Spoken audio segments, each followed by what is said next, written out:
வாங்க வணக்கம். நம்ம நியூ டார்கெட் ஆட்டோமொபைல் சுற்றுலம்பட்டி. இப்போ நம்ம என்ன பார்க்க போகிறோம்னா செல்ஃப் மோட்டரை பற்றி பார்க்க போகிறோம்.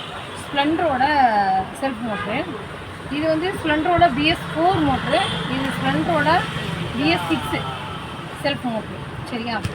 இப்போ நம்ம மெக்கானிக்காக இருக்க நம்ம எல்லோரும் என்ன நினைப்போம்னா, ஒரு பொருளுக்கு ஒரு பொருள் ஆல்டர்னேட்டிவ் நம்ம யூஸ் பண்ணுவோம். அப்படி யூஸ் பண்ணுறம்போது அது எவ்வளோ பெஸ்ட்டாக இருக்குன்னு சொல்லின்றது பார்ப்போம்.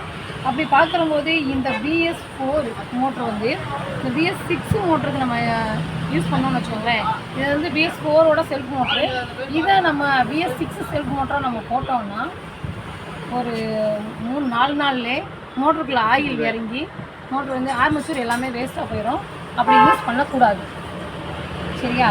அதாவது BS4க்கு BS4 மோட்டர் தான் யூஸ் பண்ணணும். BS6க்கு இந்த கரெக்டான BS6 மோட்டர் தான் யூஸ் பண்ணணும். மாற்றி யூஸ் பண்ணால் பிரச்சனை தான் வரும். செல்ஃப் மோட்டர் வேகமாகவே ரெடி ஆகும்.